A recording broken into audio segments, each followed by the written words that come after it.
तो प्यारे विद्यार्थियों, आइए आज हम एक नए टॉपिक की शुरुआत करते हैं। जैसा कि आपने देखा कि व्याकरण के मुख्यतः कितने विभाग हैं, तो 3 विभाग हैं। उन 3 विभागों में सबसे पहले हम बात करेंगे वर्ण विचार के बारे में। वर्ण विचार के अंतर्गत हम क्या पढ़ते हैं, क्या सीखते हैं।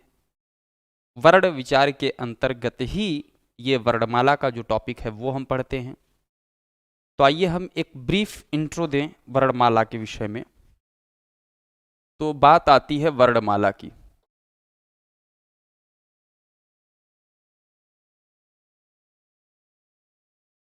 वर्णमाला को इंग्लिश में कहा जाता है अल्फाबेट।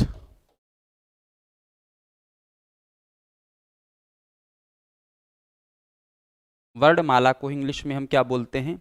अल्फाबेट। पर ध्यान रखिएगा, अगर कहते हैं कि आपने कह दिया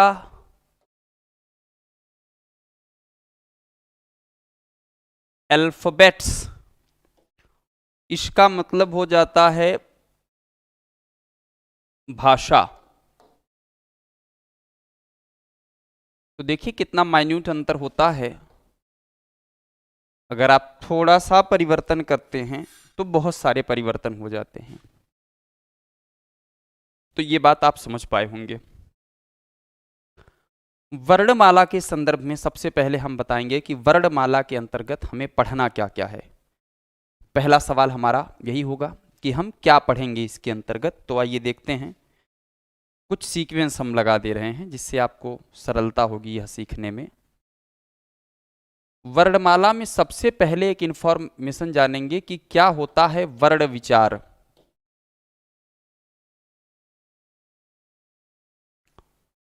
फिर उसके बाद यहां एक सवाल बनेगा आपके मन में कि सर वर्ण वर्सेस अक्षर, इन दोनों में क्या अंतर है। जब आप ये समझ पाएंगे तो फिर हम एक बात यहां करेंगे स्पेशली वर्ण की परिभाषा की। और वर्ण के परिभाषा के बात करते ही हम बात करेंगे कि वर्णमाला में वर्णों की संख्या कितनी है। यहां परिभाषा केवल लिख दें। परिभाषा हम देखेंगे वर्णमाला की।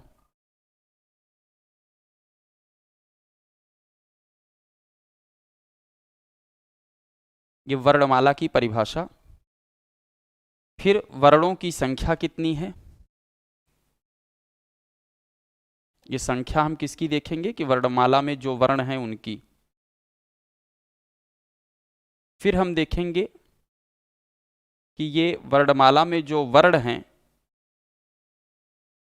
ये भेद किसके भेद देखेंगे, वर्ण के। संख्या किसका देखेंगे, वर्ण की। पर परिभाषा किसका है, वर्णमाला की। वर्णमाला में ही वर्ण वर्सेस अक्षर देखेंगे। वर्ण विचार क्या है, इस विषय में भी बात करेंगे। इसी क्रम को थोड़ा और आगे बढ़ाते हुए हम ये जानेंगे कि नवीन वर्ण क्या होते हैं।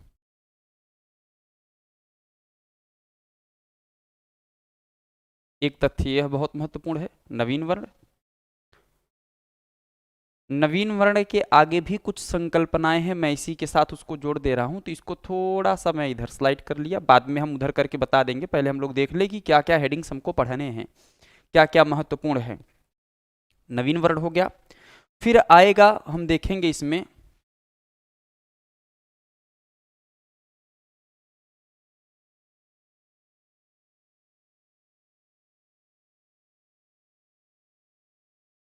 एक शब्द आएगा आगत वर्ण या फिर विदेशी वर्ण। तो यह भी हम जानेंगे कि आगत वर्ण और विदेशी वर्ण क्या हैं, दोनों में अंतर क्या है, या दोनों एक हैं तो किस मामले में दोनों एक हैं। तो यह संकल्पना भी इसी के अंतर्गत हम अध्ययन करेंगे। इसी क्रम में हम देखेंगे वर्णमाला में एक कंसेप्ट आता है उच्चारण रीति का, किसी भी शब्द को बनाने के लिए वर्ण की आवश्यकता होती है। तो ये जो वर्ण हैं, इन वर्णों की उच्चारण रीति क्या होगी, किस तरीके से ये उच्चरित होते हैं, इसके लिए भी एक रूल्स बनाया गया है। तो हम उसको थोड़ा सा समझेंगे कि उच्चारण रीति का क्या मतलब है। और एक सवाल ऐसे ही पीजीटी में आया हुआ था, पर वो बहुत सारे लोगों ने उसका उत्तर गलत दिया, या यूं समझिए कि वो जानते ही नहीं थे कि इस प्रकार की संकल्पना ये कहाँ से उत्पन्न हो पाई। तो मैं आपको उसको बारीकी से समझाऊंगा। तो वहाँ हम लोग उच्चारण रीति देखेंगे, और इसी उच्चारण रीति के जस्ट बाद इसी कंसेप्ट में एक बात और जोड़ेंगे इसी के साथ ही।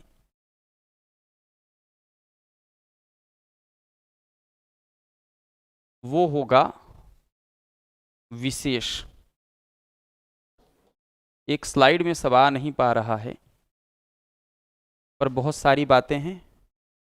आइए पहले अब बता दे, देखिए क्या क्या है ये, एक बार में कोटा करके आपको दिखा दे रहे हैं, फिर हम उसको जूम करके देख लेंगे। हम देखेंगे क्या है वर्ण विचार, वर्ण या अक्षर, परिभाषा, संख्या, फिर भेद, फिर नवीन वर्ण, फिर आगत वर्ण, विदेशी वर्ण, उच्चारण रीति, और ये वाला भी इसी के साथ जोड़ दें तो इसकी खूबसूरती बनी रहेगी। ये विशेष, ये इतना हम सीखेंगे। तो सबसे पहले हम वर्ण उच्चारण और वर्ण वर्सेस अक्षर और वर्णमाला की परिभाषा, ये तीन सबसे पहले हम देखेंगे। ध्यान रखें, सबसे पहले हम किन तीन की बात करने वाले हैं, ये और ये तीन, हम इन तीन की बात करेंगे। उसके बाद धीरे धीरे धीरे धीरे हम अपने सीक्वेंस को आगे बढ़ाएंगे। तो चलें शुरू करते हैं।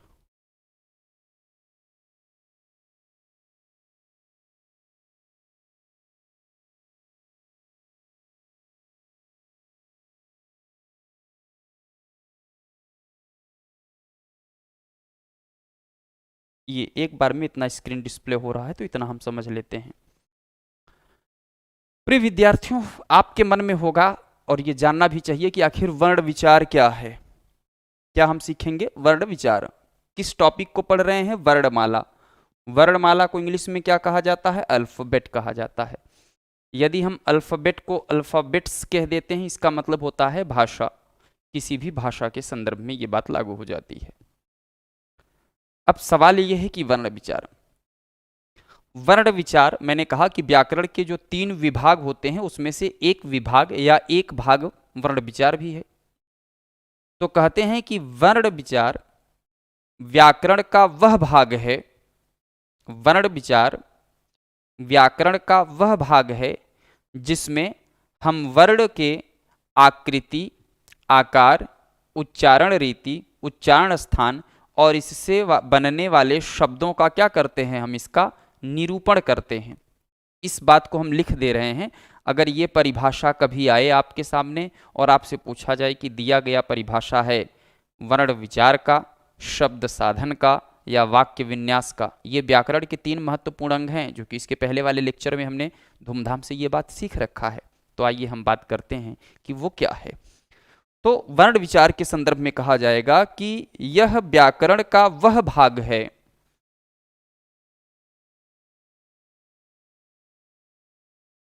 यह व्याकरण का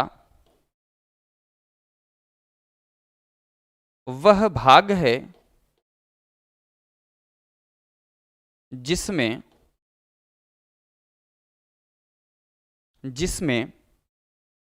वर्णों के आकार, जिसमें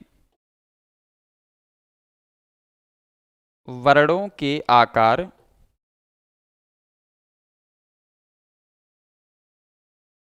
भेद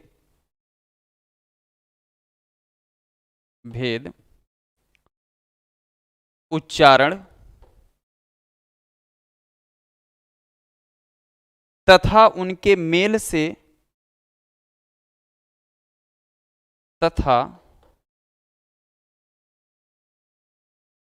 उनके मेल से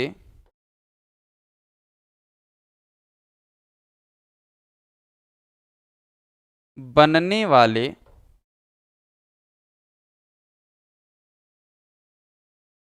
शब्दों का तथा उनके मेल से कुछ इन्फॉर्मेशन और जोड़ दें,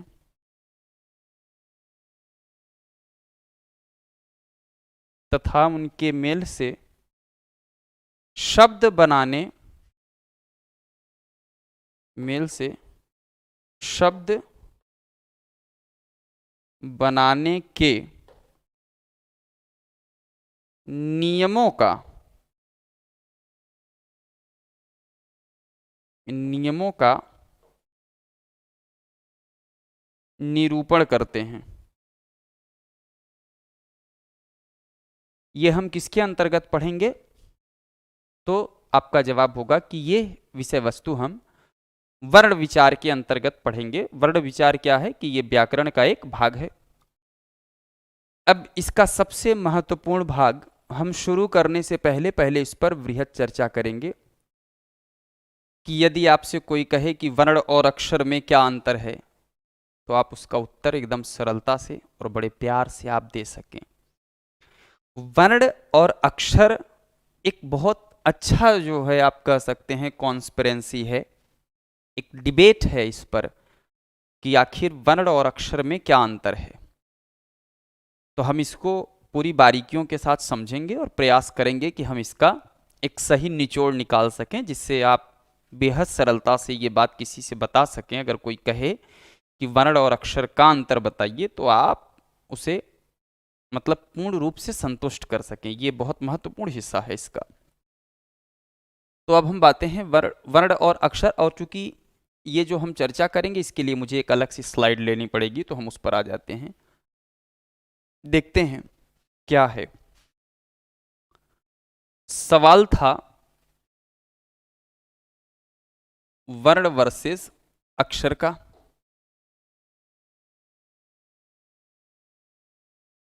तो पहली चीज ये है कि मैं आपको बता दूं कि वर्ण और अक्षर एक नहीं होते हैं, क्योंकि किताब में आपने देखा होगा हर जगह लिखा हुआ मिलता है वर्णमाला, कभी भी आपको अक्षरमाला देखने को नहीं मिलेगा। और यदि वर्णमाला अक्षरमाला नहीं है तो क्या ये इक्वल है? तो नहीं, नॉट इक्वल। ये जो साइन मैंने बनाया, बराबर को साइन बना करके आप ऑब्लिक से अगर उसको क्लैश करा देते हैं तो इसका मतलब वो बराबर नहीं है। तो इस तरह हम समझ पाए कि वर्णमाला और अक्षरमाला ये दोनों अलग अलग प्रकार की संकल्पना है। ये बात आपको विशेष रूप से ध्यान रखना होगा, ये दोनों एक नहीं हैं। अब हम कुछ परिभाषा लिखते हैं और उन परिभाषाओं के माध्यम से हम अपनी बात का पुष्टि करेंगे। वर्णमाला में आपको एक चीज पढ़ने को मिलेगा कि वर्णमाला में कहा जाता है कि वह ध्वनि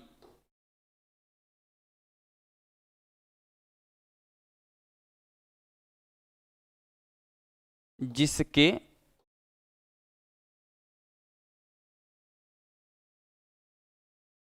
टुकड़े न हो सकें,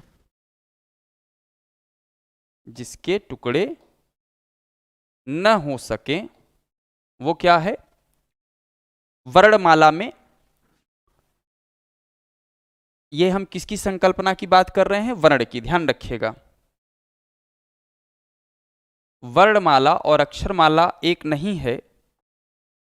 तो वर्ण की परिभाषा क्या कहती है कि वह ध्वनि जिसके टुकड़े न हो सके वो क्या कहलाता है? वर्ण कहलाता है। ये वर्ण की परिभाषा है।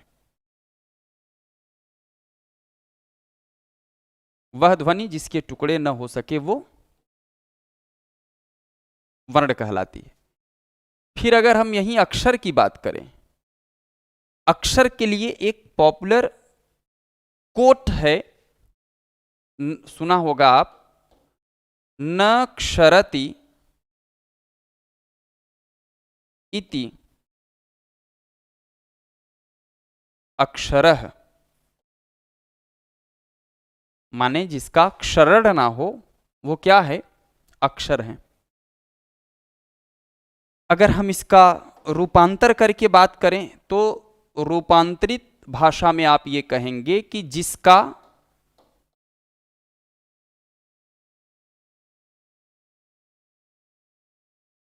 क्षरण न हो, जिसका क्षरण न हो, और क्षरण का मतलब ही होता है नाश।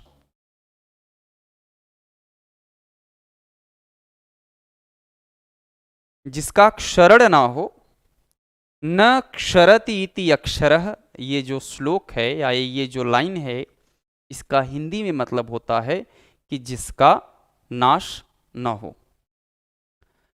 अब बच्चों में जो विवाद है वो ये, या बहुत सारे लोग ये बात नहीं समझ पाते हैं कि सर जिस ध्वनि के टुकड़े न हो सके और जिसका क्षरण न हो सके, इसमें अंतर क्या है? बात तो एक ही है।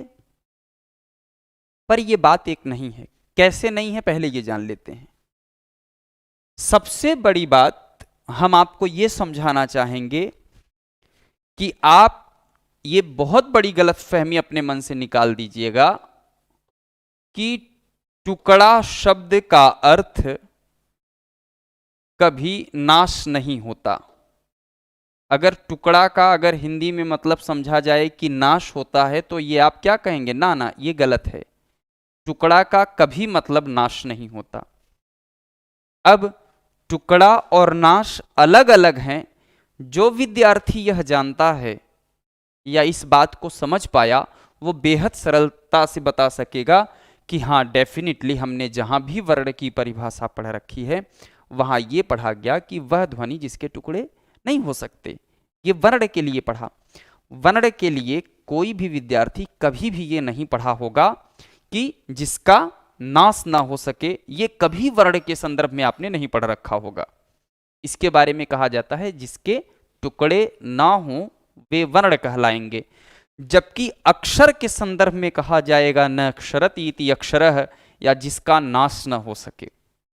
तो सोचिए, वर्ण की परिभाषा में उन्होंने टुकड़ा शब्द का इस्तेमाल किया, जबकि अक्षर की परिभाषा में उन्होंने नाश शब्द का प्रयोग किया। और जाहिर सी बात है कि टुकड़ा और नाश दोनों एक नहीं हैं, दोनों अलग अलग बातें हैं। ये बात आप समझ पा रहे हैं? अगर दोनों अलग अलग बातें हैं तो इसका मतलब यह है कि दोनों की परिभाषाएं अलग अलग हैं, और दोनों की परिभाषा ही अलग है। इसका मतलब यह है कि वर्ण और अक्षर भी क्या हैं? अलग हैं। इसीलिए कभी भी वर्णमाला की जगह कहीं किसी किताब में आपको अक्षरमाला लिखा हुआ नहीं मिलेगा। मिलता भी यह है अगर कहीं एकाक दो जो नवीन प्रकाशन हैं वो बता रहे हैं। नवीन नाम से प्रकाशन नहीं, माने नए प्रकाशक जो हैं वो अपनी किताबों में ऐसी बात लिख रहे हैं कहीं कहीं, तो वो बात एकदम से त्रुटिपूर्ण है। उसमें कहीं आप स्पष्टीकरण या उसको प्रामाणिक न माने। अब मैं आपको टुकड़ा और नाश का अर्थ मैं एक माध्यम से बताना चाहूंगा। जैसे मान लीजिएगा कि मेरे पास एक पेन है। अगर मैंने ये तोड़ा तो ये पेन क्या हो गया? टुकड़ों में बट गया। पर इस पेन का नाश नहीं हुआ है। ये पेन सिर्फ टुकड़ों में हुआ है। ठीक, ये टुकड़े हो गए इसके। पर अगर अब हम इस कैप को तोड़ रहे हैं, नहीं टूट रहा है ना, इसका मतलब ये नहीं टूट रहा है, ये वर्ण है। ये वाला हिस्सा भी देखिए, अगर तोड़ना चाहे नहीं टूट रहा है, इसका मतलब ये वर्ण है। वर्ण की सबसे बड़ी खासियत ये है कि अगर ये टूट गया तो ये वर्ण नहीं है, अगर ये नहीं टूट रहा है तभी ये वर्ण है। अब टूटा है, टूटने को नाश नहीं कह सकते हैं। नाश का मतलब जब इसे जला दिया जाए, राख कर दिया जाए। तो यहां से एक बात और विशेष रूप से ध्यान रखिएगा, मैं यही समझा देना चाहूंगा। अक्षर के संदर्भ में ये विशेष बात अपने मन में बिठा लीजिएगा। अक्षर की एक और परिभाषा है। क्या कहा जाता है कि, पहले मैं परिभाषा के पहले मैं बता दूं कि वर्णमाला में जो वर्ण होते हैं वह ऐसी ध्वनि होती है जिसके टुकड़े नहीं हो सकते। पर नोट के तहत ये बात ध्यान रखिएगा कि अक्षर के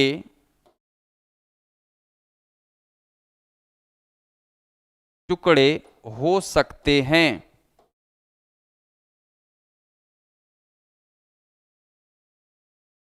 जो अक्षर होते हैं उनके टुकड़े हो सकते हैं। ये बात आपको विशेष रूप से ध्यान रखना होगा, इसे आपको गलत नहीं करना होगा। अब इसी सीक्वेंस में मैं कुछ बातें अपनी आगे लेकर के चलता हूं। इसे साइलेंट कर लें, ये बेचारा बार बार बोल बोल करके खुद को परेशान कर रहा है और मुझे भी। क्या वो समझ लेते हैं। वर्ण में कहा गया इसके टुकड़े नहीं हो सकते, पर अक्षर के संदर्भ में ये बात जानते रहिएगा कि इसके टुकड़े हो सकते हैं। और बहुत अच्छी बात मैं आपको बता रहा हूं कि अक्षर की ये परिभाषा न अक्षरति इति अक्षर, ये आपको संस्कृत में मिलता है, पर हिंदी में कहा जाता है कि स्वर सहित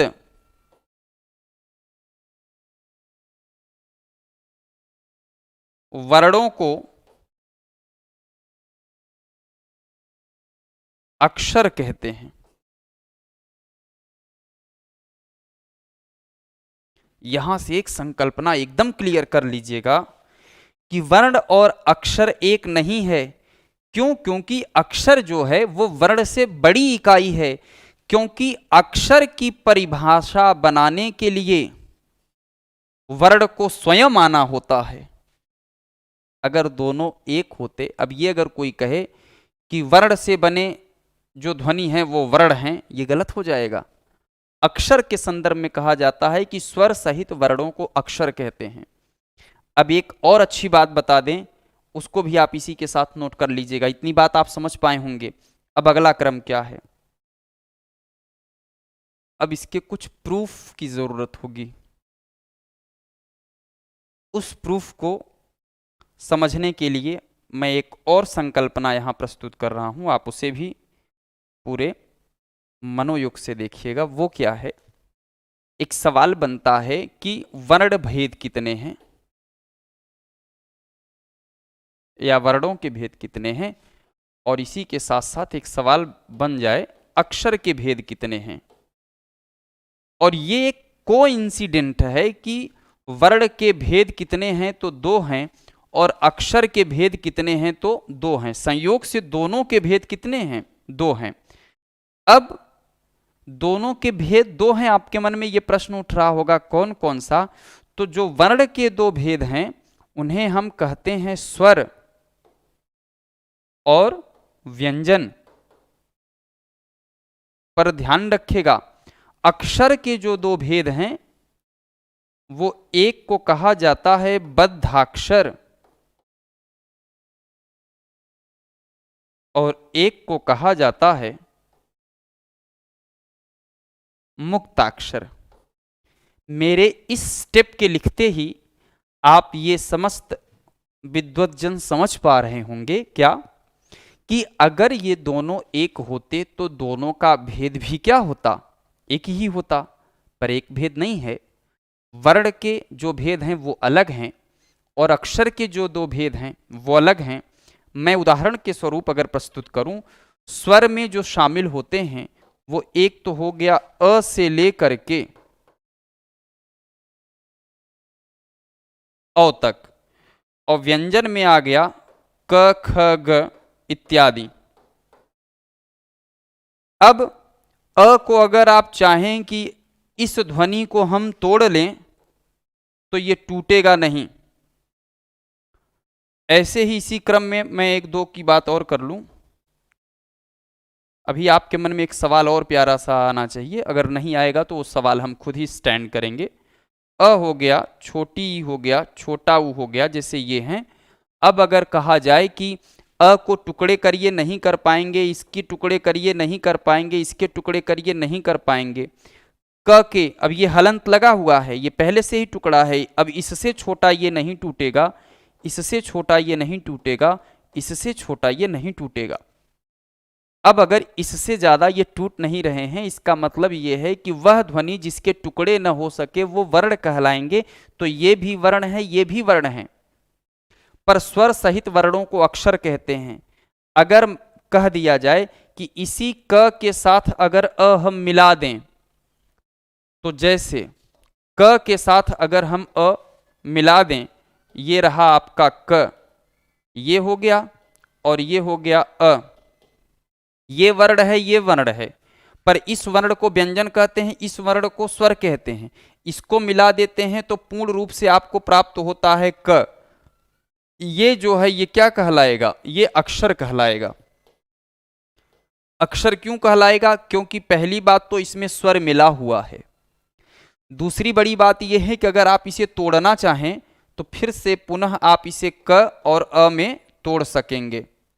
और अगर आप इसे तोड़ने की हैसियत रखते हैं, इसका मतलब ये है कि ये अक्षर है, क्योंकि अक्षर का ये एक विशेषता है, आप यूं कहें।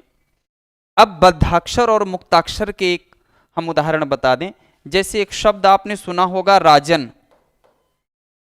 क्या सुना है? राजन। और एक शब्द मैंने लिख दिया यहां राजा। तो बद्धाक्षर उसे माना गया, कहा गया कि अगर कोई शब्द दिया गया हो और उसका अंतिम ध्वनि कोई व्यंजन हो, हलंत वाला हो। अगर किसी भी शब्द का अंतिम ध्वनि व्यंजन है तो वो बद्धाक्षर है, और अगर किसी भी शब्द की अंतिम ध्वनि स्वर हो तो वो मुक्ताक्षर के नाम से जाना जाता है। ये इसकी पहचान है। तो सवाल जब भी आपकी परीक्षा में बनता है वो इनसे बनता है, स्वर और व्यंजन से। बद्धाक्षर और मुक्ताक्षर से सवाल नहीं बनते हैं, इसलिए इस पर बहुत ज़्यादा जोर नहीं देना है। केवल ये सेगमेंट आपको पता रहे कि ये दोनों अलग अलग प्रकार की संकल्पनाएं हैं।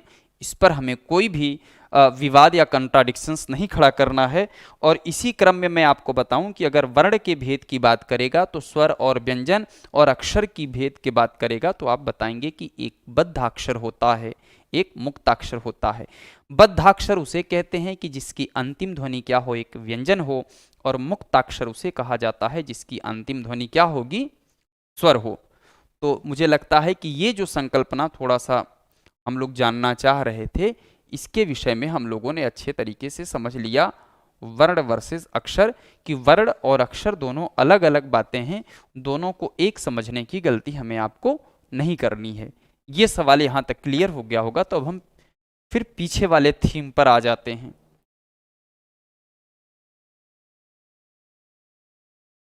अब यहां हम लोग देख रहे थे वर्ण वर्सेस अक्षर, ये एकदम क्लियर हो गया।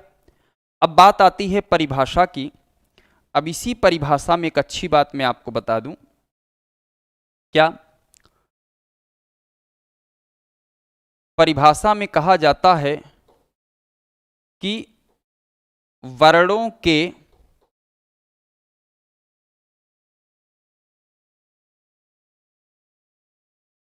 समुदाय को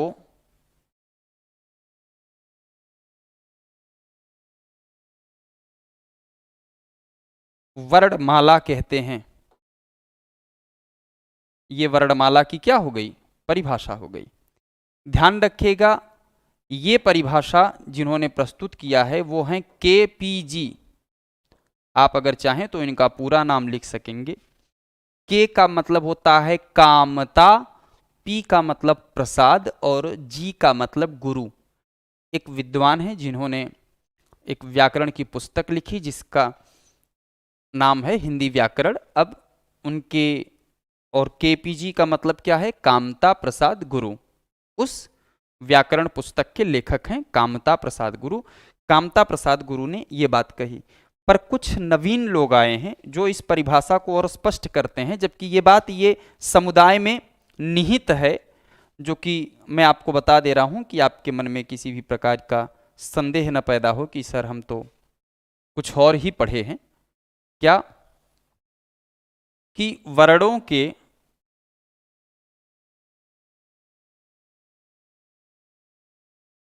व्यवस्थित तथा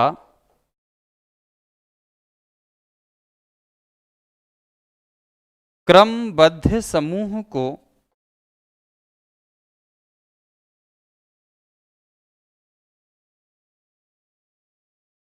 वर्णमाला कहते हैं।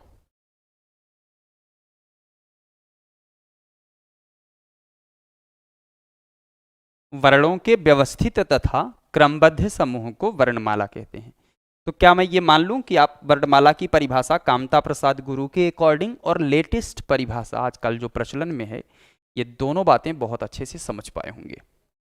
तो ये कंसेप्ट एकदम क्लियर होना चाहिए, ठीक है। अब हम अगले स्टेप पर आते हैं, जो इसकी संख्या के द्योतक के विषय में बात करेगा। वर्णमाला में जो वर्ण हैं उनकी संख्या क्या है, ये सवाल। तो अब यहां तक आप समझ पाए हैं। अब मैं इस स्लाइड को इधर थोड़ा सा शिफ्ट कर रहा हूं, जिससे हम अपने विषय की चर्चा आगे बढ़ा सकें।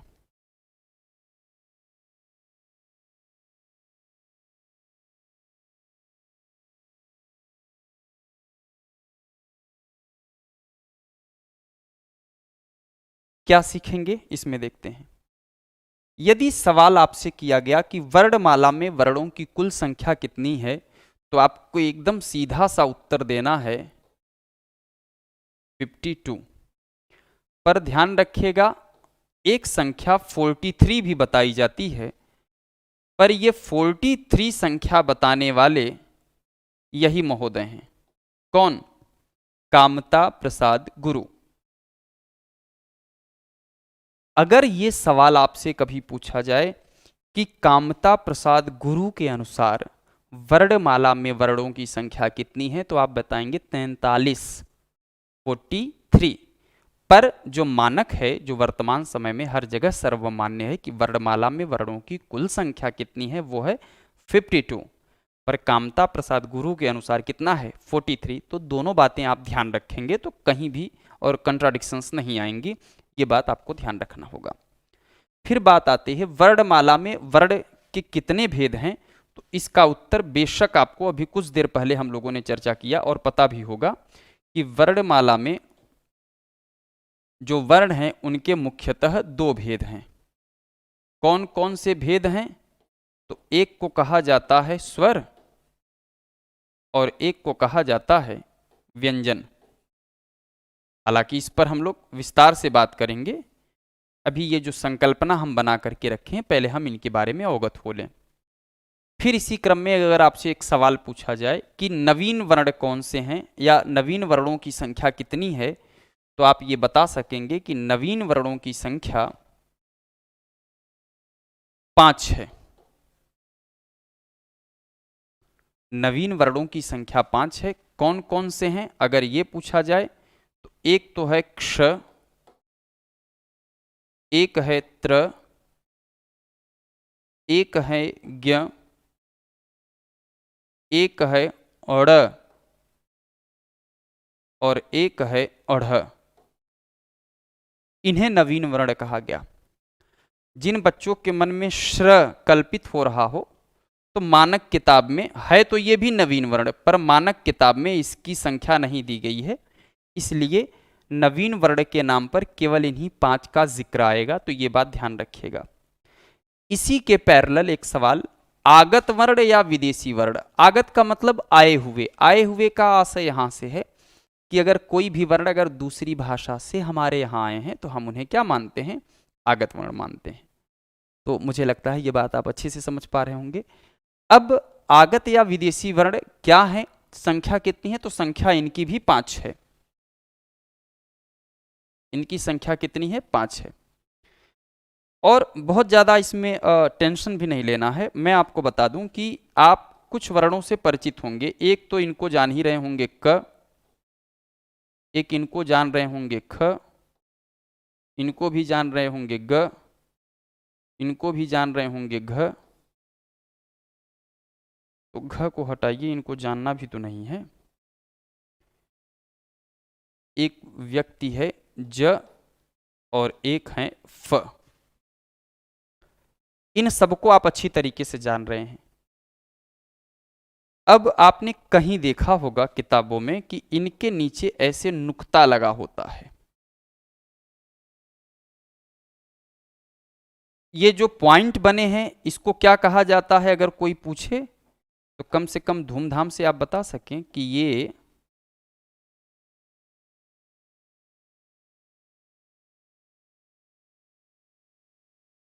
इसको नुक्ता कहा जाता है। और नुक्ता जो होता है ये फारसी भाषा का लक्षण है।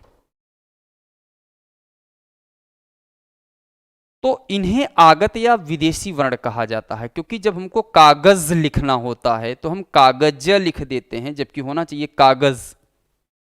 तो ज की जगह ज, जैसे गजल, ज के नीचे आपको नुक्ता लगा हुआ मिलेगा, गजल, नज्म। तो ये इनका भी प्रयोग हो रहा है बहुत ही धड़ल्ले से, तो कम से कम ये भी आपको पता होना चाहिए कि ये क्या है। तो आगत वर्ण या विदेशी वर्ण क्या है, और आशा करते हैं ये बात आप बेहतर तरीके से समझ पा रहे होंगे कि आगत वर्ण और विदेशी वर्ण की क्या भूमिका है। आगत वर्ण और विदेशी वर्ण की क्या भूमिका है, ये बात भी आप ठीक ठाक ढंग से समझ पा रहे होंगे। क्लियर है ये बात? तो कितने हैं? 5 हैं। इनके अतिरिक्त एक और आगत वर्ण है, वो आगत वर्ण में आगत स्वर के नाम से जाना जाता है, जिसे कहा जाता है अ, पर इसकी संख्या इसमें काउंट नहीं की जाती है। तो आगत वर्ण की संख्या 5 है, पर अगर स्वतंत्र रूप में कभी यह ध्वनि दे करके ये आ जैसे होता है, आ के ऊपर केवल अर्ध चंद्र बिंदु, माने चंद्र बिंदु बनेगा, ऊपर वाली बिंदु नहीं लगेगी, तो इसको बोला जाता है अर्ध चंद्र बिंदु। तो जैसे मान लीजिए हमने ये बनाया आ, और इस पर केवल ये बनाया, इस पर बिंदु नहीं रखा, तो इसको बोला जाता है अर्धचंद्र बिंदु। ये भी आगत ध्वनि है। ये अंग्रेजी भाषा से आया है। ये किस भाषा से है? तो इंग्लिश से है। ये पांचों कहाँ हैं? फारसी भाषा के हैं। ये फारसी भाषा से आए हुए हैं, तो ये भी आपको पता होना चाहिए। अब अगला सवाल या अगला सेगमेंट जो है उच्चारण रीति, तो ये वाला कंसेप्ट भी आप समझ पाए होंगे कि 52 मानक है। पर अगर सवाल ये करता है कि कामता प्रसाद गुरु के अनुसार वर्णों की संख्या कितनी है? 43। वर्णों के भेद 2 हैं, स्वर और व्यंजन, जिन पर हम विस्तार से आगे चर्चा करेंगे। नवीन वर्ण में 5 हैं, क्षत्रज्ञ, स्र शामिल नहीं है, स्र शामिल नहीं। फिर आगत वर्ण या विदेशी वर्ण 5 हैं, क, ख, ग, ज, फ हैं, और इनके नीचे जो ये व्हाइट कलर से मैंने अलग कलर लगा दिया है, इसे नुक्ता कहते हैं, जो कि फारसी भाषा का लक्षण है। एक और विदेशी स्वर में गिना जाता है आ, और आ वो इंग्लिश से आया है। ये सभी फारसी भाषा के हैं, वो अंग्रेजी के हैं। अब सवाल आता है, ये बहुत इंपॉर्टेंट है, जो मैं उच्चारण रीति बताने वाला हूं, इसको आप ध्यान से समझें। उच्चारण रीति, उच्चारण रीति के आधार पर हम वर्णों को 2 भागों में बांटते हैं। बहुत ध्यान से समझिएगा ये बात। उच्चारण रीति के आधार पर हम इसको 2 भागों में बांटते हैं। एक को कहा जाता है आभ्यंतर, और एक होता है बाह्य। सवाल क्या था पीजीटी में, मैं आपको बताऊं तो खुशी होगी आपको जानकर कि आभ्यंतर प्रयत्न, इन दोनों के साथ प्रयत्न शब्द लगा हुआ था। एक है आभ्यंतर प्रयत्न, एक है बाह्य प्रयत्न। ध्यान रखिएगा, आभ्यंतर प्रयत्न के आधार पर इसके कुल कितने भेद हैं? 4, और बाह्य प्रयत्न के आधार पर इसके 2 भेद हैं।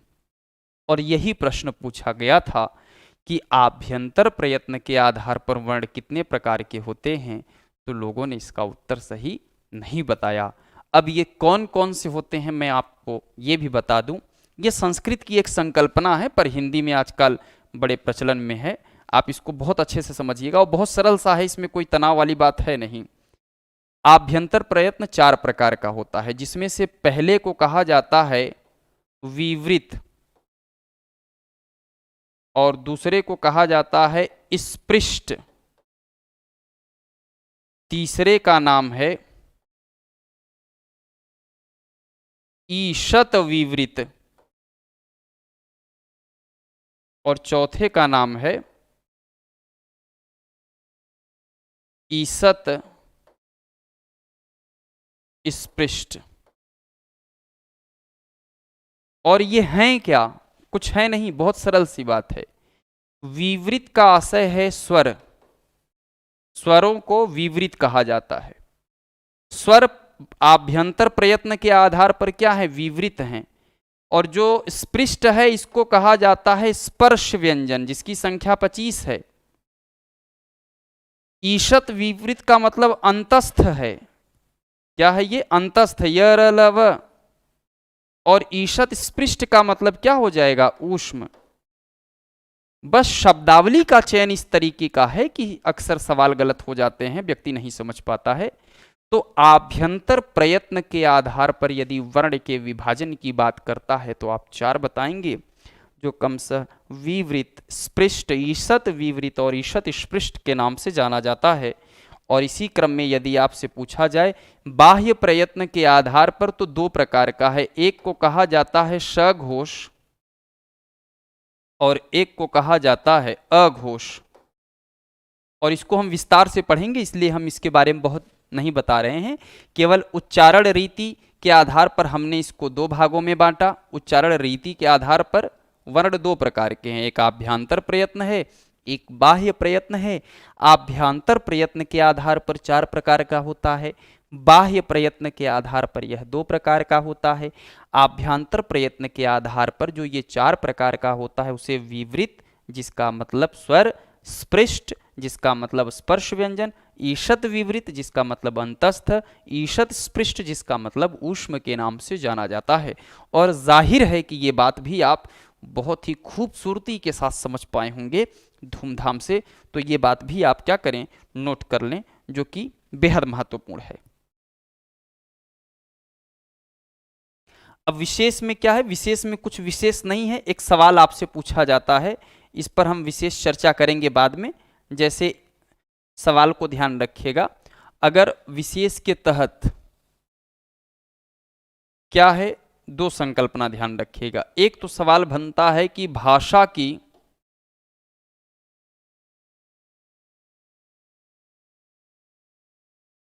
सबसे छोटी इकाई, सबसे छोटी इकाई कहा जाता है, या कभी कभी कहा जाता है लघुत्तम इकाई, तब भी आदमी समझता रहे। तो सबसे छोटी इकाई क्या है? तो आप बताएंगे वर्ण, ये आपका आंसर हो जाएगा। पर एक सवाल यहीं और बन जाता है कि भाषा की सबसे छोटी, यहां तक तो सही है, पर इसके बाद इकाई के पहले एक शब्द और जोड़ देते हैं कि सार्थक इकाई क्या होगी। तो इसका मतलब आप बता देंगे क्या? शब्द। बस यही बात ध्यान रखिएगा। कैसे हैं हम इस पर चर्चा करेंगे, ये ध्यान रखिएगा। क्योंकि वर्ण जैसे क है, इसका कोई मतलब नहीं है। शब्द क्या है? कमल है, इसका मतलब है। इसीलिए चूंकि इसका मतलब है, इसलिए ये सार्थक इकाई कहा गया। इसका कोई मतलब नहीं है तो इसको केवल छोटी इकाई के नाम से जाना गया। बात सिर्फ इतनी सी है। और मेरे हिसाब से ये बात पूरे हिस्से को आप समझ पाए होंगे। मैं इसको यहाँ डिस्प्ले करा दे रहा हूँ, इसको ध्यान से आप समझ लीजिए कि आज का जो एक महत्वपूर्ण टॉपिक आपने समझा वर्ण के भेद के विषय में, वो लगभग ये कितना महत्वपूर्ण टॉपिक है, ये बात आप समझ पाए होंगे।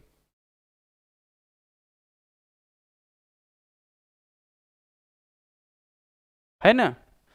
तो ये जो अभी हम पढ़ रहे थे, ये अभी शुरुआत कर रहा हूं, अभी मैंने पढ़ाया नहीं वर्णमाला का।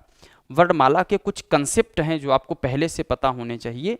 अब मैं एक और मजेदार बताऊं, एक अच्छी सी कहानी होगी, छोटी सी, और शायद इस नज़रिए से देखेंगे सवाल बनेगा तो आपसे गलत नहीं होगा। यहां तक अगर आप समझ ली हो तो फिर हम अगले स्लाइड पर जाएं, तो फिर हम बताएं।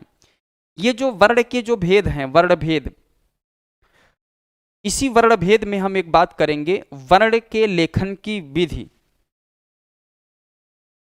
ये टॉपिक है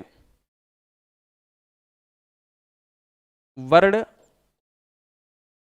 लेखन विधि।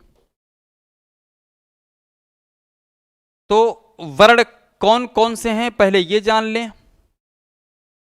तो हम जानते हैं कि वर्ण में एक तो आ जाता है स्वर और एक आ जाता है व्यंजन। ध्यान रखिएगा, ध्यान से समझिएगा इसको। अब ध्यान रखिएगा क्या कि ये जो स्वर है और व्यंजन है ये वर्ण हो गए। अब कहते हैं कि इन वर्णों की भी लेखन विधि है। तो अच्छी बात यह है कि स्वर को कितने प्रकार से लिखा जाता है तो 2, और संयोग से व्यंजन कितने प्रकार से लिखा जाता है तो महत्वपूर्ण 2। स्वर का जो पहला प्रकार है, एक तो होता है स्वर का मूल रूप और एक होता है मात्रा रूप। का क्या मतलब है? हम स्वर को 2 विधियों से लिखते हैं। एक मूल रूप में क्या है, जब हमने लिखा आ से लिख करके हम आगे बढ़ते हैं। अब इसी को मात्रा में तो अ की कोई मात्रा नहीं होती पर आ की मात्रा होती है। अब अगर इसके बाद जैसे छोटी बड़ी ऐसे ही अ आएगा और यहाँ अगर अ की मात्रा लिखना होगा तो हम ऐसे बनाएंगे। तो जब अगर हम इस तरीके से लिख रहे हों तो ये कौन सी विधि कहलाएगी? ये इसका मूल स्वरूप कहलाएगा। और ये जो है वो कौन सा स्वरूप है? ये मात्रा स्वरूप है। आपने कहा कि सर ये तो हम समझे हैं, पर अच्छी बात यह है कि अगर सवाल ये बने कि व्यंजन कितनी विधि से लिखा जाता है तो आप बताएंगे कि व्यंजन के लिखने की भी 2 विधियां हैं। और ये संकल्पना आपके लिए थोड़ी सी नवीन प्रस्तुत होगी। अब कौन कौन सी विधि है तो ध्यान रखिएगा, और सवाल ऐसे आए हैं इसलिए मुझे आपको बताना पड़ रहा है। एक तो व्यंजन लिखा जाता है बिना खड़ी पाई के, और एक लिखा जाता है पाई के साथ। अब इसका पाई क्या है? तो पहले ये पाई का मतलब ये, कुछ व्यंजन ऐसे होते हैं जिनके निर्माण में मुझे इसकी जरूरत पड़ती है। जैसे मान लीजिए हमको क लिखना है तो क में देखिएगा ये पाई की जरूरत पड़ती है, तब हम इधर से इधर लिखते हैं, क लिखा जाता है। तो सवाल ये बनता है कि 4 दे देंगे और पूछा जाएगा कि बताइए इन 4 वर्णों में से कौन बिना पाई का है। तो पहले से अगर संकल्पना समझे रहेंगे तो इस सवाल का उत्तर दे पाएंगे, नहीं तो आपको लगेगा कि अब इसमें ये क्या आ गई नई बात। कुछ भी नहीं है। जैसे आपको आगे बताएंगे कि जैसे एक वर्ग आता है हिंदी में क वर्ग, और एक आता है च वर्ग, क वर्ग च वर्ग, एक आता है ट वर्ग, एक आता है त वर्ग, एक आता है प वर्ग, और एक सुने होंगे अंतस्थ, और एक सुने होंगे ऊष्म। ये सब जान रहे होंगे, ऐसा नहीं है, पर केवल आपको नई बात समझना है। क वर्गों में एक तो अंग है, इसके निर्माण में इस पाई की जरूरत नहीं है। आप ध्यान से देखिएगा कि ये पूरी पाई का इस्तेमाल क्या इसके निर्माण में हुआ है? नहीं हुआ है। च वर्ग में एक व्यक्ति है छ, इसके निर्माण में कोई पाई नहीं लगता। ट वर्ग में 4 लोग हैं, ये देखिएगा ट भी है, ठ भी है, ड भी है, ढ भी है। अड़ नहीं कह सकते क्योंकि अड़ में देखिएगा ये पूरी पाई लग गई है, तो इसको हम यहां से हटा दे रहे हैं, इसमें पाई नहीं लगता। ये 4 हैं। त वर्ग में कौन कौन से हैं अब आपको समझ में आने लगा होगा हम क्या बताना चाह रहे हैं। त में एक है द, ध में लगेगा, त में भी लगेगा, त थ में भी लिखेगा, पर द में नहीं, तो द नहीं है। प वर्ग में क्या है? प फ ब भ म, सब में लगता है, इसमें कोई ऐसा नहीं होगा क्रॉस। अंतस्थ में र है, र के निर्माण में पाई नहीं है, और ऊष्म में ह है। तो ये जो लोग दिखाई दे रहे हैं ये बिना पाई के हैं, और इनको छोड़ करके जितने भी शेष बचते हैं, शेष वर्ण, वो किससे निर्माण से? पाई के साथ लिखे जाते हैं।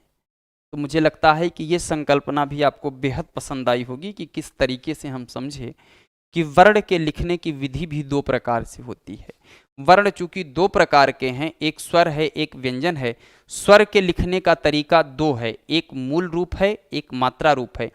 व्यंजन के लिखने का भी तरीका 2 है, वो तरीका अलग है, एक बिना खड़ी पाई का, एक खड़ी पाई के साथ। आशा है कि ये बात भी आप अच्छे से समझ पाए होंगे और ये समझना आपके लिए बेहद महत्वपूर्ण भी रहा है, तो इसे आपको जानना भी चाहिए।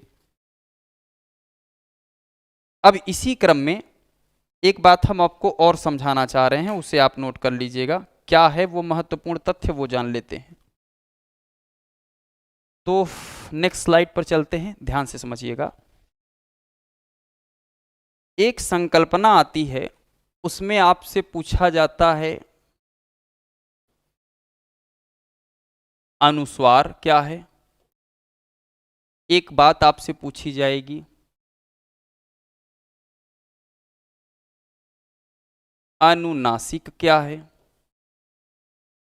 एक और आता है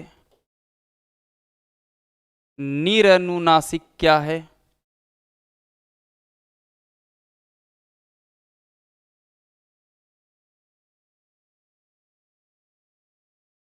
और एक है विसर्ग। अब पहले इसके उच्चारण स्थान की बात कर लें, ध्यान से समझिएगा। अनुस्वार का जो उच्चारण होता है वो नासिका से होता है, और अब अनुनासिक की अगर हम बात करें, इसका नासिक किससे होता है, नासिका च। इसका क्या मतलब है, इसका मतलब ये है कि अनुस्वार का जो उच्चारण होता है वो नाक से भी होता है और मुंह से भी होता है। इन दोनों से मिला करके हम किसका निर्माण करते हैं या किसका उच्चारण करते हैं, अनुस्वार का। पर अगर पूछा जाए अनुनासिक का, तो अनुनासिक के उच्चारण में भी नाक का भी प्रयोग होता है और मुंह का प्रयोग होता है। अब दोनों में अंतर क्या है, आपके मन में ये आ रहा होगा, तो ध्यान रखिएगा बहुत बारीकी से और सरलता से। कहते हैं कि अनुस्वार के उच्चारण में नाक से अधिक श्वास, ऊपर का मतलब हो गया अधिक श्वास, और मुंह से कम श्वास लिया जाता है। पर अनुनासिक के उच्चारण में नाक से कम श्वास और मुंह से ज्यादा श्वास की आवश्यकता पड़ती है। ये बात आपको ध्यान रखना होगा। तो अगर कोई पूछे कि अनुस्वार और अनुनासिक में क्या अंतर है, आप बताइए कि इसमें उच्चारण का अंतर है।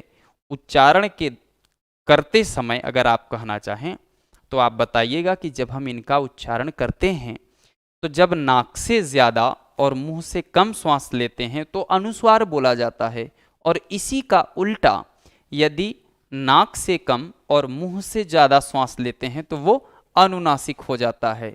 और अब आपके मन में आएगा कि सर इसी के साथ हम जान ले निरनुनासिक। निरनुनासिक में केवल मुंह का प्रयोग होता है, केवल मुंह से, और विसर्ग में इसमें कंठ से इसका उच्चारण माना जाता है। अब कौन कौन से लोग हैं, अब आइए ये मजेदार बात बता दूं आपको, अच्छा लगेगा ये सीख करके। होगा क्या कि जो अनुस्वार वाला हिस्सा है, अनुस्वार में आता है ये अंग, ये अनुस्वार हो गया। पर अनुनासिक जो होता है इसमें दो संकल्पना आएंगी। क्या क्या, स्वर भी अनुनासिक में आता है और व्यंजन भी अनुनासिक में आता है। अब आप सोचेंगे सर अब इसका क्या मतलब है। स्वर में एक स्वर है ये, अ के ऊपर चंद्र बिंदी लगा दे, ये अनुनासिक स्वर है। और व्यंजन में 5, हर एक वर्ग का 5वां वर्ण क्या क्या है वो, जैसे ङ, जैसे य, जैसे ड़, जैसे न, जैसे म। इन 5 को क्या कहा जाता है, अनुनासिक कहा जाता है। हुआ क्या कि एक विद्वान हैं जिनका नाम है श्याम सुंदर दास। श्याम सुंदर दास जी कहते हैं कि टाइपिंग में पहले बड़ी दिक्कत होती थी, कि जैसे हमको अगर गंगा लिखना है तो अंग बनाना पड़ता था, वो बड़ा मुश्किल सा लगता था, और हाथ से लिखने में वो थोड़ा और डिफिकल्ट हो जाता है। उन्होंने कहा कि इनका उच्चारण लगभग नाक की तरह होता है या अनुस्वार की तरह होता है, तो क्यों न हम इनको अनुस्वार ही बना लें। तो इनको हम आवश्यकता अनुसार चाहते हैं तो हर जगह हम इनको इस तरीके से प्रयोग करते हैं। तो अगर आपसे ये पूछा जाए कि वह कौन था जिसने पंचमाक्षर को अनुस्वार के रूप में प्रयोग करने की बात कही, तो श्याम सुंदर दास, बाबू श्याम सुंदर दास जी ने कहा, यह संकल्पना उन्होंने दी। अब इसी क्रम में हम आ जाएं, निरनुनासिक का क्या मतलब है। अगर हम निरनुनासिक की बात करें, माने केवल मुंह का प्रयोग, तो माने अ से लेकर के औ तक जितने भी स्वर हैं, इनके लिए केवल मुंह का प्रयोग होता है। ये वाला जो स्वर है, इसके लिए अनुनासिक, माने नाक से कम और मुंह से ज्यादा। अनुस्वार में अंग आता है, नाक से ज्यादा मुंह से कम। विसर्ग में क्या है, अह, ये क्या है, विसर्ग है। इसके उच्चारण में किसका सहयोग लिया जाता है, कंठ। तो हम इसमें केवल क्या समझे, ये महत्वपूर्ण बात है कि आप ये जानते रहें, हमने इसमें सीखा कि वास्तव में अनुस्वार और अनुनासिक और निरनुनासिक और विसर्ग में मूल रूप से क्या अंतर है। इस अंतर को इस माध्यम से हम लोगों ने सीखा कि अनुस्वार के उच्चारण में नाक से ज्यादा मुंह से कम श्वास लेनी पड़ती है, और निरनुनासिक में नाक से कम मुंह से ज्यादा, नाक से भी लेना पड़ेगा ऐसा नहीं है। और अगर पूछा जाए कि अनुस्वार में नाक से ज्यादा मुंह से कम, ध्यान रखिएगा, इसका मतलब ज्यादा, ऊपर एरो है तो ज्यादा। अनुनासिक का मतलब नाक से कम और मुंह से ज्यादा। निरनुनासिक का मतलब होता है कि जिसके उच्चारण में केवल मुंह का प्रयोग किया जाए। और विसर्ग वाले हिस्से में क्या हो जाएगा कि जिसके उच्चारण में केवल कंठ का मदद लिया जाए। तो कहा जाता है ना कि अकुह विसर्जनीया नाम कंठा, ये जो विसर्ग हैं ये कंठ से बोले जाते हैं। ये महत्वपूर्ण बात हो गई। तो हम इसी के साथ साथ ये पढ़ लिए, हालांकि भी इसके बारे में आगे पढ़ेंगे, पर मूल रूप से ये एक सात कंसेप्ट, ये बहुत छोटा छोटा, अनुस्वार, अनुनासिक, निरनुनासिक, विसर्ग, ये लगभग एक जैसे लोग हैं। तो इनका अंतर यहाँ समझ लेना बेहद आवश्यक है कि अगर कभी भी बात हो तो कम से कम आप कुछ हद तक लोगों को समझा पाए। नहीं, ये चारों बातें क्या हैं, अलग अलग हैं। इसी अनुनासिक को कभी कभी सानुनासिक कह दिया जाता है तो दिक्कत हो जाती है। सानुनासिक भी कहा जाता है, तो उसके लिए परेशान मत होइए, चाहे अनुनासिक चाहे सानुनासिक कहे, बात एक ही है ना। इससे और ज़्यादा अगर वेरिएंट करने की कोशिश करेंगे तो थोड़ा सा उलझ जाएंगे। तो इसी से आप धूमधाम से अपनी समझ बना लीजिएगा कि ये है। तो ये तो हो गया, परिचय हो गया वर्णमाला के बहुत सारे हिस्सों के परिचय की बात कर लिए। अब इसी क्रम में मैं आपको ये बता दूं कि आगे हमको जो पढ़ना है वो वर्णमाला के विषय में और विस्तार करेंगे। तो मैंने कहा कि वर्णमाला में वर्ण की चर्चा करते हैं, और वर्ण के मुख्यतः दो भेद हैं, स्वर और व्यंजन। अब आइए हम देखेंगे कि स्वर और व्यंजन हमको पढ़ना कैसे कैसे है। मैं उसका एक मैप बना दे रहा हूँ। उसके बाद नेक्स्ट लेक्चर में हम ये देखेंगे कि आखिर स्वर को हम अलग और व्यंजन को अलग पढ़ेंगे, जिससे हमारी समझ अलग अलग रहे, कहीं कोई कंट्राडिक्शंस ना हो, आपको समस्या ही न रहे। तो चलें हम अगले स्लाइड पर, ये बात आप समझ पाए होंगे। आइए देखते हैं। अब वर्ण के कितने भेद हैं, वर्ण के दो भेद हैं। कौन कौन से हैं? तो वर्ण के जो पहला भेद है उसे हम कहते हैं स्वर, और स्वर को ध्यान रखिएगा, संस्कृत में कहा जाता है अच, इंग्लिश में कहा जाता है वोवेल। इसी क्रम में दूसरा व्यंजन, व्यंजन को संस्कृत में कहा जाता है हल, और इंग्लिश में कहा जाता है कॉन्सोनेंट। तो आप ये ध्यान रखिएगा कि स्वर हिंदी में अच, संस्कृत में वॉवेल, इंग्लिश में, व्यंजन हिंदी में हल, संस्कृत में कॉन्सोनेंट, इंग्लिश में कहा जाता है। अब इन्हें हम लोग पढ़ेंगे किन किन आधारों पर, तो केवल पहले हम उन आधारों की आज चर्चा कर लें। स्वर को हमको पढ़ना है उत्पत्ति के आधार पर कि स्वर कितने होते हैं। दूसरा सवाल, उच्चारण के कालमान या मात्रा के आधार पर स्वर कितने होते हैं।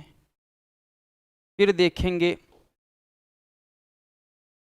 उच्चारण स्थान के आधार पर स्वर कितने होते हैं। फिर देखेंगे उच्चारण के आधार पर इसको कितना माना गया। ये तीनों अलग अलग बातें हैं, ध्यान रखिएगा। फिर हम देखेंगे कि जाति के आधार पर स्वर कितने प्रकार के होते हैं। फिर हम देखेंगे जीभ प्रयोग के आधार पर ये कितने होते हैं। फिर हम देखेंगे ओष्ठ प्रयोग के आधार पर ये कितने प्रकार का होता है। फिर हम देखेंगे कि मुख विवर के आधार पर ये कितने प्रकार का होता है। इतना आधार है हमारे स्वर को पढ़ने का, और यहाँ से संख्या मैं लिखा दे रहा हूँ जिससे एक दृष्टि में आपकी समझ बन जाए। उत्पत्ति के आधार पर ये 2 प्रकार के हैं, ठीक है, 2। कालमान या मात्रा के आधार पर यह 3 प्रकार का है। उच्चारण स्थान के आधार पर यह 6 प्रकार का है। केवल उच्चारण के आधार पर 2 प्रकार का है। जाति के आधार पर 2 प्रकार का है। जीभ प्रयोग के आधार पर 3 प्रकार का है। ओष्ठ प्रयोग के आधार पर 2 प्रकार का है। और मुख विवर के आधार पर ये 4 प्रकार का है। तो ये संख्या एक बार चर्चा कर लेंगे, पर जब मैं विस्तार से बताऊंगा तो आपको पूरा समझ में आएगा, वहां आपको बहुत ज़्यादा तनाव लेने की आवश्यकता नहीं होगी। अब हम बात करेंगे कि व्यंजन को हम किन किन आधारों पर देखेंगे। तो व्यंजन को सबसे पहले हम लोग देखेंगे कि व्यंजन सामान्य आधार पर। फिर उसके बाद एक संकल्पना आएगी संयुक्ताक्षर की।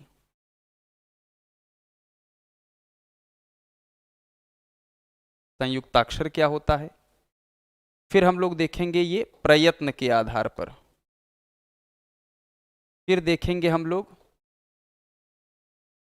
प्राण के आधार पर, या कभी कभी कहा जा सकता है वायु के आधार पर, या फिर आप कह सकते हैं श्वास के आधार पर।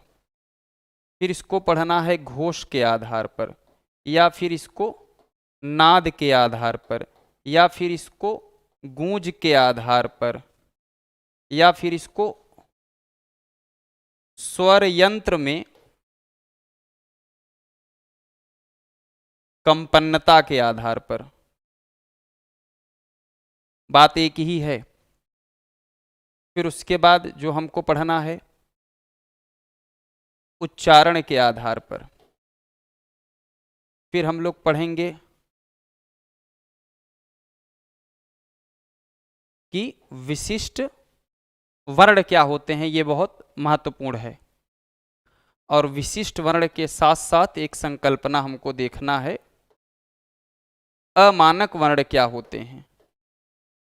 और इस क्रम में हम देख लेंगे शब्दकोश व्यवस्था,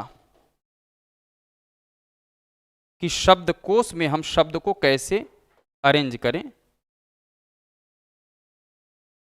व्यवस्था।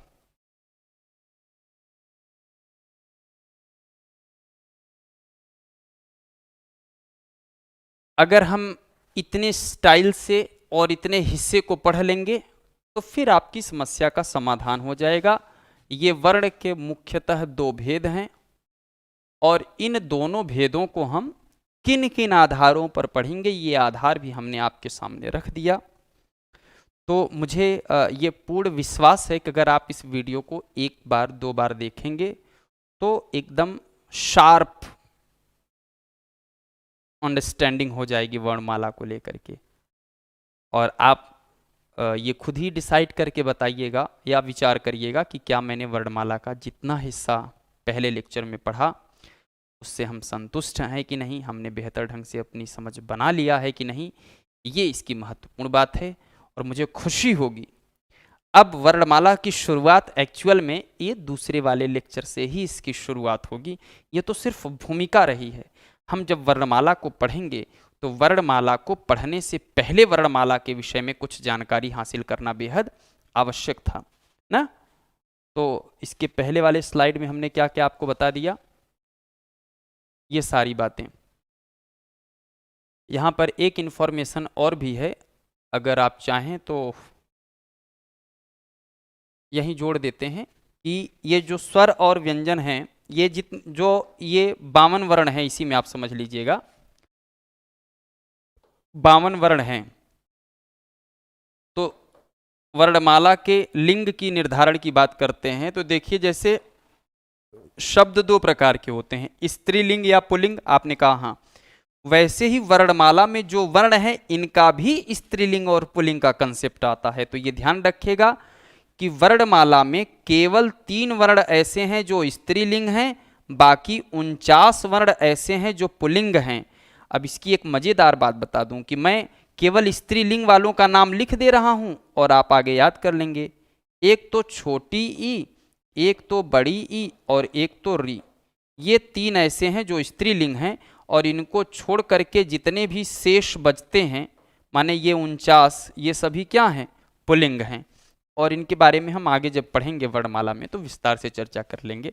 कभी सवाल बनता है तो कम से कम इतना याद रहे, क्योंकि इसको हम छोटा ई नहीं, इसीलिए छोटी ई कहते हैं, छोटी ई।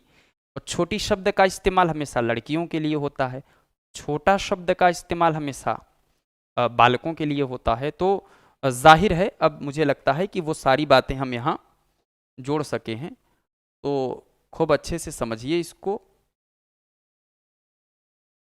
ये संकल्पना जो हम लोगों ने सीखा, तो कम से कम ये हो कि हाँ, तो वर्णमाला का इंट्रो हो चुका है, और इंट्रो मैंने प्रयास किया है कि एक बहुत बड़ा हिस्सा कवर कर सके इसके परिचयात्मक हिस्से में।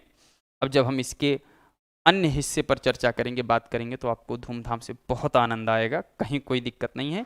बहुत ज़्यादा माइंड पर स्ट्रेस लेकर के नहीं चलना है, बहुत प्रेम के साथ, बहुत पेशेंस के साथ, एकदम मन लगा करके, दिल लगा करके चीज़ों को केवल जानकारी हासिल करने के उद्देश्य से मेरा क्लास देखिए, कि हमको हाँ कुछ नई जानकारियाँ मिल रही हैं। अगर इस उद्देश्य से कि अरे इसको पढ़ना है, यहाँ से प्रश्न आएगा, तो इस तरह से गंभीरता बढ़ जाती है और ऐसा लगता है कि हम बहुत ज़्यादा दबाव लेकर के किसी चीज़ को सीखने के प्रयास में हैं, वो बेहतर नहीं हो पाता है। तो हम ये आशा करते हैं कि आपको ये लेक्चर ठीक ठाक समझ में आया होगा।